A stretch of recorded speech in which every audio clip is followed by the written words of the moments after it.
I left my wife with nothing after discovering she called me a simp and got pregnant by him. I'm 33 years old, and my wife is 27. We tied the knot 6 months ago after a year of dating. We initially met online, and after a few dates, we decided to commit to a serious relationship, which swiftly led to marriage. I consider myself a bit of a nerd, so when an attractive girl who told me she loved me expressed interest, I was completely enamored. I would have done anything for her, and she knew it. I have a demanding job since I own a small business, which requires frequent travel during the week. I'm rarely at home. Before taxes, I was making $150,000 a year and she wasn't employed. Essentially, she depended on me entirely for her livelihood. She's somewhat lazy, but I didn't think much of it because I allowed it to happen. She was never one to engage in household chores, cooking, or cleaning, so the lack of it didn't strike me as unusual. A few months into our marriage, my wife dropped the bombshell that she was pregnant. Unfortunately, I was out of town at the time, so I had to drop everything and rush back home. The following day, I took her to a clinic that confirmed she was 2 months pregnant. A week later, I came home from the office to retrieve something for a job I was about to undertake. I noticed my wife's car in the garage, indicating she was at home. As I opened the door, I heard noises emanating from the bedroom, and I followed the escalating sounds. Before reaching the bedroom, I already had a sinking feeling about what was happening. To make matters worse, they left the door wide open, so I walked in to find her engaging in an intimate act with another man. The first words out of her mouth were that it wasn't what it appeared to be. Keep in mind that she was 2 months pregnant at the time. I couldn't put into words how I felt watching her with another man in our own bedroom. I had been mentally preparing to become a father and had built my world around her, making every effort to ensure her comfort. Yet there she was, being unfaithful in our bedroom. That moment revealed her true nature. They both stared at me in shock as I turned away and left the room.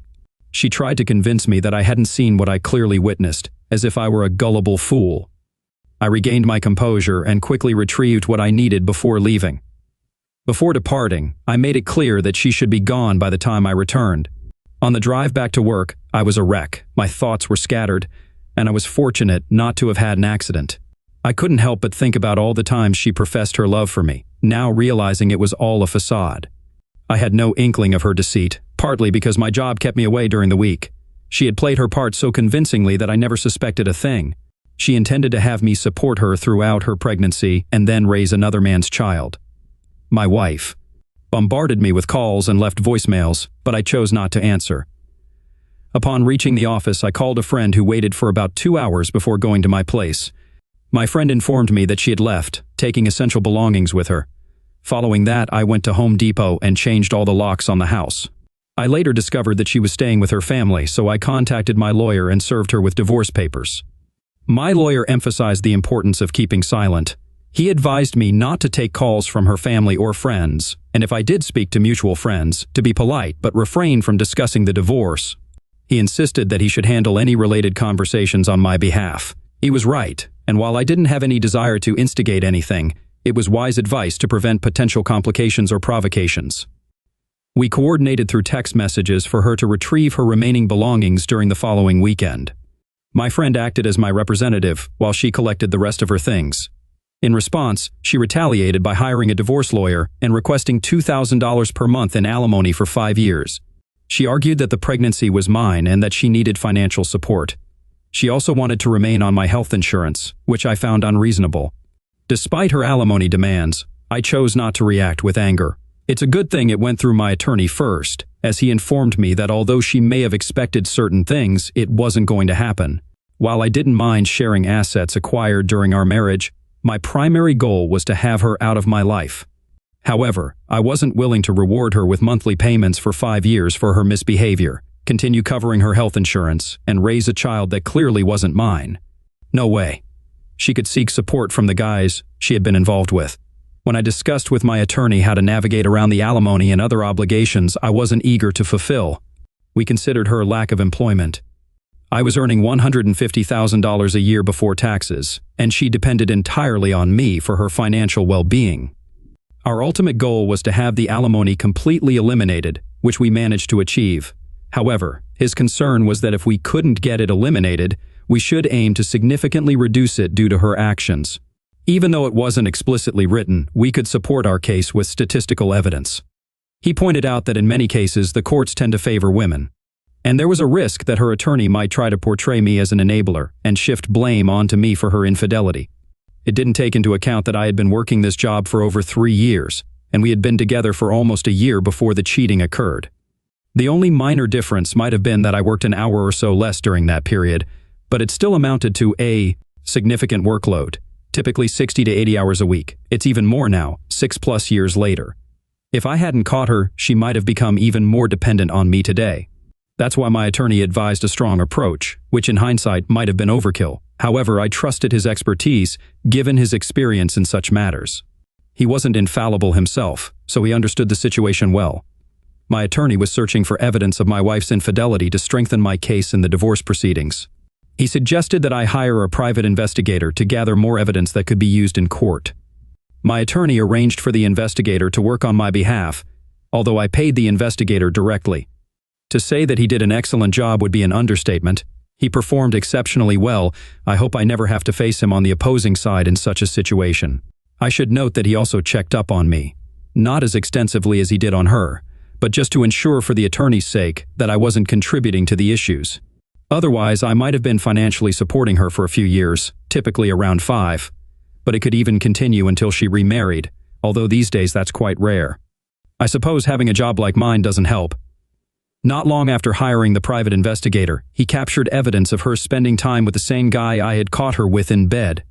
I made a mistake by not canceling my credit card, to which she had access.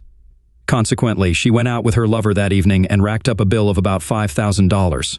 These weren't high-limit cards. I had obtained them mainly to improve my credit score, and since I had been on a cash-only basis for a while, I had forgotten about them. A month later, the private investigator uncovered that she had been cheating throughout our marriage, and even before that. He identified 2 guys she had been involved with but had subsequently ended things with. Both of them agreed to provide affidavits to my attorney. Additionally, the private investigator collected a significant amount of photographic evidence, based on the testimonies of the affair partners. We realized that my demanding 60 to 80-hour work weeks played right into her plans. She avoided infidelity on the weekends, and her boyfriend was well aware of it. Her actions were carefully calculated.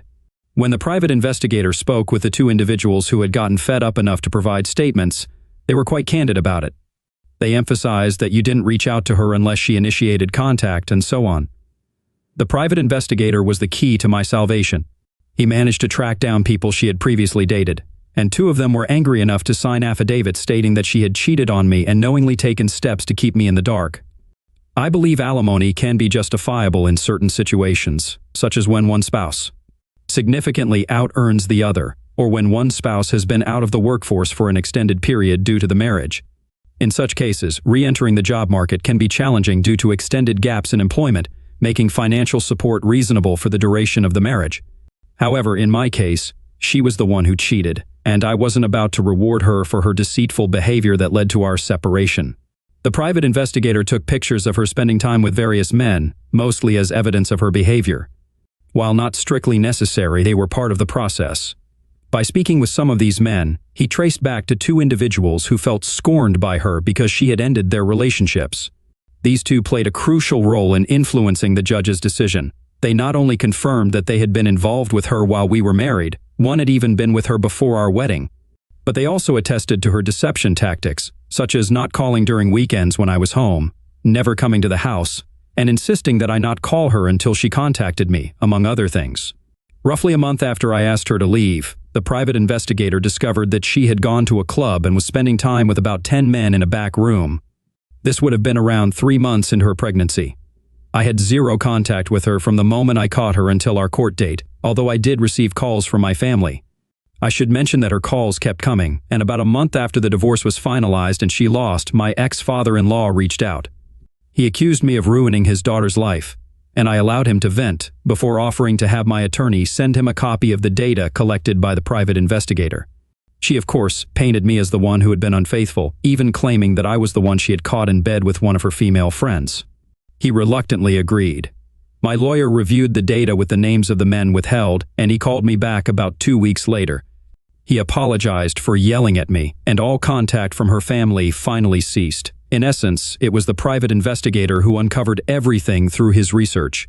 While the attorney organized the evidence for the legal proceedings, According to my attorney at the time, the court typically tends to favor women, especially in cases involving children, which I couldn't have. So I consider myself fortunate to have avoided a more complex situation. However, my lawyer cautioned that we needed to provide irrefutable proof that she was the cause of our divorce to reduce or eliminate the financial obligations. With the assistance of the private investigator and a few individuals she had angered along the way, we were able to do just that. I still crack lawyer jokes from time to time, but honestly, they are worth every penny and then some. As for private investigators, I'll never make fun of the really good ones. He uncovered information I had never been aware of. During the divorce, I didn't seek reimbursement for her running up my credit cards. I was earning a good income, around $150,000 before taxes at the time, which has since increased to $250,000 before taxes a year. I decided to pay off those credit card charges and considered it a costly mistake since I hadn't canceled them, making me legally responsible for the expenses. Pursuing her for the money would have been futile. I wouldn't have recovered anything. Essentially, I just wanted to put it all behind me. That's why I allowed her to take her belongings, most of the items we acquired together as well as the gifts I had given her. I wanted her out of my life and the reminders of our marriage out of my house, among other things. The only thing I absolutely didn't want to do was pay her $2,000 a month for approximately 5 years, which my attorney said was the typical outcome. I also didn't want any involvement with her unborn child. I felt it would be an insult to me and a way of rewarding and condoning her behavior, essentially funding it further for the duration of the payments. As for the other costs, I was willing to bear them in exchange for a swift resolution and her removal from my life. I believe she was playing some sort of game, and I considered this expense a means to ensure that I met the required time frame. At the time of the divorce, it took 6 months and 1 day to complete the entire process in California. Now, it's something like 6 weeks if there's no contest. Surprisingly, my divorce was emotionally taxing, and I don't share this to seek sympathy. Instead, I hope that my story might help someone else learn from it or recognize signs that I missed. Looking back, I sometimes wonder if there were subtle hints I didn't pick up on due to my blindness at the time. I still analyze the situation, but I didn't want to engage in a drawn-out battle. In total, the attorney's fees amounted to about $112,000, roughly equivalent to 6 months' worth of alimony payments. The attorney informed me that I would likely have to make monthly payments to her for about 5 years, so I saved a substantial amount of money on that for sure. It could have potentially extended even longer, depending on the judge's decision. She didn't end up receiving the $2,000 per month once the judge heard all the details during the final divorce hearing. Since the divorce was finalized, I haven't encountered her again, but I'm aware that she's in Arizona because she attempted to apply for credit in my name there 3 times. I can't be certain if she chose to proceed with the pregnancy, but I'm highly confident that the child wasn't mine. It's likely that she was trying to deceive me into raising another man's child. I acknowledge that I was manipulated, and I take responsibility for my part in it. Every day, she has to live with the consequences of her actions, which likely makes it more difficult for her, even though she doesn't know me anymore. She may be aware that she had it good at one point, but her actions led to her downfall.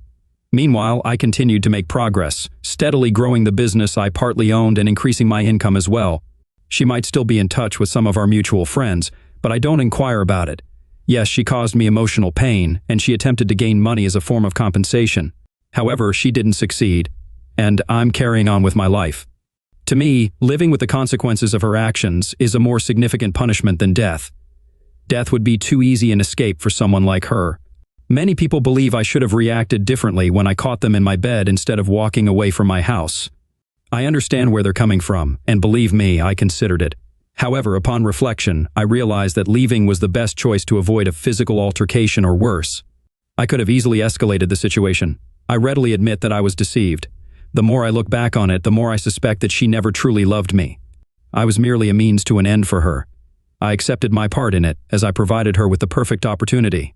I was rarely home during the week, and when I did return, I was exhausted and eager to rest because another workday awaited me. She just needed to ensure she was home before me and asleep when I arrived. Since I'm someone who values transparency, she always knew my schedule. I was indeed played, and I played right into her hands. I'm just grateful that the STD test I took 2 days after catching her came back negative. Update. There is one question that some of you may have about the child she was pregnant with. I'm ashamed to admit it, but she was planning on passing it off as mine. I didn't sign the birth certificate, and I didn't even make her take a DNA test after the divorce. The truth emerged once the baby was born, and it turned out to be Asian, not a surprise I had been expecting. She had some elaborate story about the baby being of Asian descent because of her grandmother's heritage, and she insisted that it was mine. But the reality is that she was sleeping around, so there's no telling who the real father is. It's a messed up situation, and I'm just glad I got out of it without being on the hook for child support. As for the baby, I heard through the grapevine that she ended up giving it up for adoption. It's a sad situation all around, and I can't imagine what the kid will go through when they inevitably find out about their parents' deception. As for me, I'm doing okay. Alright, that was a fun story. Now let's move on to another exciting one. Stay tuned, and let's dive in. My wife and I were just 6 weeks away from celebrating our 25th anniversary when I discovered that she had been involved in a multi-year affair with a 33-year-old bartender from New York City. I'll refer to my soon-to-be ex-wife as Maddie. She's 48, and I'm 49, and we have one adult child, our 24-year-old son. I had always assumed that we had a wonderful marriage, and I considered Maddie my best friend, someone I could trust with my life. We got along exceptionally well and never had any major arguments. Of course, we had minor disagreements along the way, but we always managed to work through them, and we never went to bed angry. Our connection in the bedroom was particularly strong because we were both very adventurous and had very high libidos. We enjoyed trying new things and kept our relationship exciting by going on dates, taking romantic vacations, and making sure to have fun in the bedroom. Surprisingly, we even engaged in intimate activities in unconventional places, like a car or the outdoors, whenever we had the chance. It may sound immature to some, but it reflected how much we cherished each other. I was genuinely happy in our marriage and believed that Maddie was too. Now let me explain how I discovered the affair. Did I stumble upon a suggestive email or text exchange between her and her lover? No. Did I catch them in the act? No. I actually found out through the ex-girlfriend of her lover, whom I'll refer to as Sarah. Sarah contacted me on LinkedIn and sent me a message asking if we could talk. When we spoke, I initially couldn't comprehend the information she was sharing, and I thought it might be some sort of prank that Maddie was playing on me. My world was shattered when Sarah sent me a series of pictures and a video showing Maddie engaged in intimate acts with another man. It was a painful reality that I couldn't escape. Witnessing Maddie involved in such intimate moments with a stranger deeply wounded me, and I doubt I'll ever be able to erase those haunting images from my mind. Forgiveness seems impossible to me now. In my eyes, Maddie has committed the gravest betrayal of our marriage, and I can't see a way to recover from it. Now, let me provide some context on how this affair unfolded. Maddie's corporate office is located in New York City, and she travels there a couple of times a year for work meetings. These meetings typically take place during the early part of the week, so her usual routine involves flying out on Sunday afternoon and returning on Tuesday evening. This pattern has been consistent throughout her tenure with the company. During her trips to NYC, Maddie always stays at one of the hotels within walking distance of her office. It was at one of these hotels where she met her younger lover, a man 15 years her junior who worked as a bartender. According to Sarah, the former girlfriend of Maddie's lover, they had an instant connection and spontaneously hooked up one night 3 years ago. Following that initial encounter, they continued their rendezvous biannually for 2 more years until the affair ended last year. According to Sarah's account, Maddie's lover claimed that they were only together on 5 occasions, and all of these encounters took place on Sunday evenings in Maddie's hotel room. He insisted that they never shared a kiss and he always used protection. However, I find it difficult to believe his claims. Sarah mentioned that she discovered the affair 6 months after it had ended when she stumbled upon explicit messages and pictures on his old smartphone. She confronted him, and he admitted to the affair, leading to Sarah kicking him out of her life. Unable to afford his own place in Manhattan, he had no choice but to quit his bartending job and move back to Long Island. I asked Sarah why she took so long to reach out to me. She explained that she hadn't initially planned to tell me, but her new boyfriend, who had experienced infidelity himself and strongly despised cheaters, convinced her to do so. He insisted that she had to inform me, and that's why she finally did. I inquired if she knew why the affair had ended. According to her, Maddie eventually ended it because she confessed her love for me. It was a confusing revelation. After absorbing all this information, I took some time to grieve and figure out my next steps. After careful consideration, I've made the decision to divorce Maddie. Although I still have love for her, I can never trust her again, and the image of her with that bartender will always haunt me. Furthermore, I've chosen not to confront her directly. Instead, I plan to catch her off guard by serving her with divorce papers. I don't want to give her the opportunity to explain herself or hear her excuses and apologies. I aim to make the day she receives those papers so emotionally charged that she'll feel worse than I did when I discovered her affair. It's my way of seeking revenge for her betrayal. In the meantime, I'll pretend everything is normal and act exceptionally kind. My own experience serves as proof that this kind of situation can happen to anyone. Even after 27 years of marriage, I never imagined I'd be one of those individuals sharing their personal stories with the world. But here I am. My parting advice for married men out there is never to become too complacent in your marriage and to stay vigilant. Stay alert at all times, my friends. Once the divorce papers are prepared, I intend to relocate my belongings to storage and arrange to have her served with the papers at her workplace.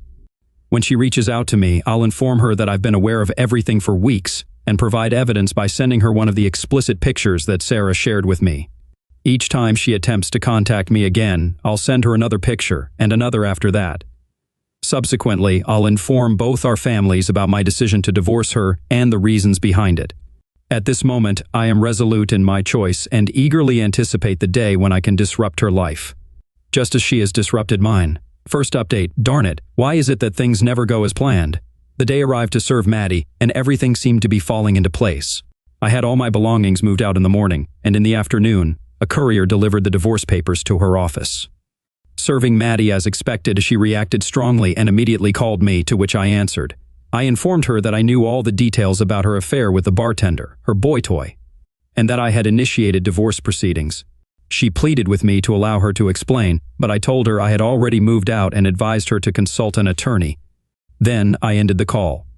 As I had anticipated, she started calling me repeatedly, and in response, I sent her the first photo. With each subsequent attempt to contact me, I forwarded another picture.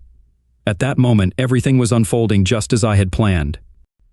Later that evening, I phoned my son and shared the news with him. He was taken aback and understandably upset. He inquired if there was any chance of reconciling, to which I replied, "No, not after what she did." I emphasized to him, "Son, never stay with a cheater." After our conversation, I was about to call my parents when my mom contacted me. She informed me that Maddie had just left their house, where she had been frantically searching for me. While at my parents' house, Maddie confessed everything to them and revealed that she had been undergoing counseling since ending the affair last year. She disclosed that she had been diagnosed with a sex addiction, claiming that her infidelity was a result of this mental addiction that made it difficult for her to resist sexual temptation. Can you believe this? Afterward, I went to my parents' house to have a conversation with them. To my frustration, both of them attempted to dissuade me from divorcing Maddie. They weren't endorsing her actions, but they pointed out that it meant something significant that she had independently terminated the affair and sought treatment. My mom, in particular, was quite vocal about it, and Dad also tried to soften my stance. I told them that a person should never remain in a relationship with a cheater, and I was taken aback and disappointed by their response. I expressed my view that labeling her actions as a result of addiction was merely an excuse for her infidelity. In my opinion, I believe in the saying that if you commit a wrongdoing, you must face the consequences. The ultimate consequence or penalty for marital infidelity is divorce, and that's the path I intend to take. Before leaving, my parents assured me that they would support whatever decision I made, but requested that I take some time to reflect on it. I informed them that I had already done so and then left. After returning to the apartment I rented, I phoned Maddie's dad to let him know I was planning to visit and talk. He informed me that Maddie had just been there and had confessed everything, just as she had done with my parents. He expressed his disbelief in the whole addiction claim, but suggested that I take some time before making a final decision. We continued our conversation, and while I didn't make any promises, I agreed to give it some thought.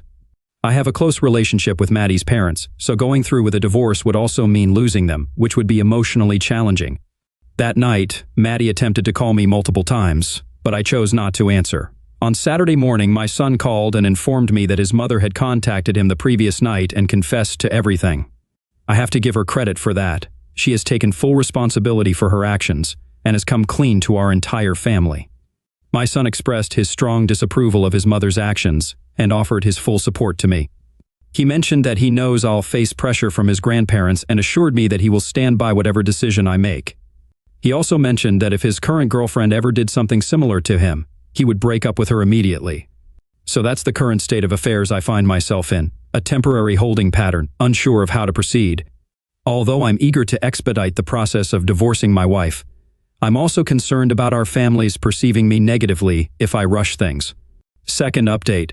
I've gone through all your comments and want to express my gratitude for the advice, even if it's from those I may not agree with. I want to clarify that I'm still committed to pursuing the divorce, but I've decided to meet with my soon-to-be ex, STBX, to address some issues, so to speak. I plan to allocate 60 minutes for her to speak her mind, and that's it. My attorney strongly advised against it, but if I proceed, the meeting will take place at his office, and it will be recorded. I proposed an alternative to meet at a neutral location with witnesses and record the discussion. My attorney agreed to this arrangement but cautioned me to exercise caution in my words and actions, as he's seen such meetings go awry for the betrayed spouse. I've scheduled the meeting for next Tuesday at her parents' house, where my son will accompany me and record the conversation using his tripod gimbal. My son, along with my in-laws and my mom, will be in the adjacent room during the meeting. Unfortunately, my dad won't be able to attend due to a doctor's appointment at that time. My purpose for meeting with her is primarily to fulfill the expectations of my parents and in-laws. I'll provide an update here after my conversation with Maddie. Third update, we had the meeting, and it went surprisingly well, though it was emotionally challenging for me. I allowed her to speak without interruption, with the only request being that she didn't use the sex addiction as an excuse, and she agreed not to. She began by expressing her love and longing for me, admitting that what she did was wrong, foolish, and meaningless. After her initial statements, she looked at me, and I simply responded with an okay and a look that implied, "Is there more?" She went on to explain that she had a moment of clarity last year after continuing the affair for 2 years, and since then she had been undergoing therapy. She confessed that she had concealed all of this from me because she feared losing me. Maddie mentioned that therapy had been beneficial and that her therapist believed she had worked through the underlying issues that led her to cheat. I questioned whether her therapist considered this a temporary fix, and she confirmed that it was. I followed up by asking her how she would handle a similar situation if another young bartender came into the picture. She simply gazed at me, and tears welled up in her eyes. I reminded her that the clock was ticking, prompting her to continue. She shifted the conversation towards my happiness during our marriage and whether there was anything more she could have done for me. I acknowledged that I had been content before the affair but noted that there were fundamental aspects she could have improved, namely trustworthiness and loyalty. Maddie insisted that she had been loyal and loved only me. I gave her a skeptical glance and burst out laughing in her face. She attempted to justify her actions, but it didn't go over well. She claimed that she only cheated when she was away, so she never neglected me. She also tried to argue that the absence of kissing and the use of rubbers somehow made a difference. It was quite absurd, and she seemed to expect me to be impressed. I urged her to listen to herself, as she sounded utterly ridiculous. She clarified that she wasn't defending her actions, just attempting to explain her thought process. I questioned why she had done it if she was supposedly happy with our relationship. She admitted that she was simply enticed by the idea of a young, attractive man being physically interested in her. Despite my making her feel beautiful, she believed she was no longer attractive. At this point, 45 minutes had elapsed, and I reminded her that she had only 15 minutes left to present her case. She proposed that if I gave her another chance, we could return to where we were before. I reiterated that it was impossible because I could never trust her, and the mental image of her with her boy toy would haunt me every time I looked at her. In desperation, she suggested the idea of a one-sided open relationship. She proposed that I could do whatever I pleased with whomever I wished while she would remain faithful to me. I swiftly rejected this notion, emphasizing that I was not like her. This brought her to tears, and she spent the remaining time pleading for me to take her back. I simply allowed her to cry and beg without uttering a word. When the hour was up, I got up, picked up the gimbal with my son's phone attached, and exited the room. Before departing, I had my son use the Dropbox app to send me the video, and then I left. Later that evening, Maddie sent me a text thanking me for meeting with her, but I chose not to respond. Now that I've completed that task, my plan is to contact my attorney tomorrow morning and instruct him to expedite the divorce proceedings. Final update, our divorce was officially completed last Wednesday. We divided our assets equally, and Maddie chose to stay in our family home, buying out my share of the equity. She claims this decision is rooted in the belief that we might reunite and live together there again someday. The divorce process took a heavy emotional and mental toll on me. As time passed, my determination wavered, and I considered reconciling with Maddie on numerous occasions. However, I knew deep down that doing so would ultimately lead to misery. Adding to the complexity of the situation, during our initial hearing, the judge mandated 60 days of counseling for us, 60 days. She informed our attorneys that we had to complete these sessions before she would proceed with the case. I questioned my attorney about her authority to make such a demand, and he informed me that she indeed had the power to do so, and there wasn't much we could do to challenge it. He advised me against raising strong objections or filing any challenges, cautioning that it could potentially work against my favor, as the judge might hold it against me. Thus, I endured 16 counseling sessions. From my perspective, this process was painful and felt futile. Maddie could have made the entire process more challenging and expensive, but she chose not to, and I was grateful for that. To express my gratitude, I took her out to dinner the day after our divorce was finalized, and then returned to our house, well, her house, for a nightcap. During our time together, we became physically intimate for the first time in over a year. It was a positive experience, and I felt content afterward. You might wonder how this makes sense. For me, it meant that I couldn't remain married to her after her infidelity, nor could I contemplate living with her again. However, that didn't mean I didn't desire her physically, because I did, and likely always will. We both recognize that our future relationship will primarily revolve around physical intimacy, somewhat like the connection she had with the bartender. She told me she could accept this arrangement for now, but expressed her desire for more, promising to keep trying.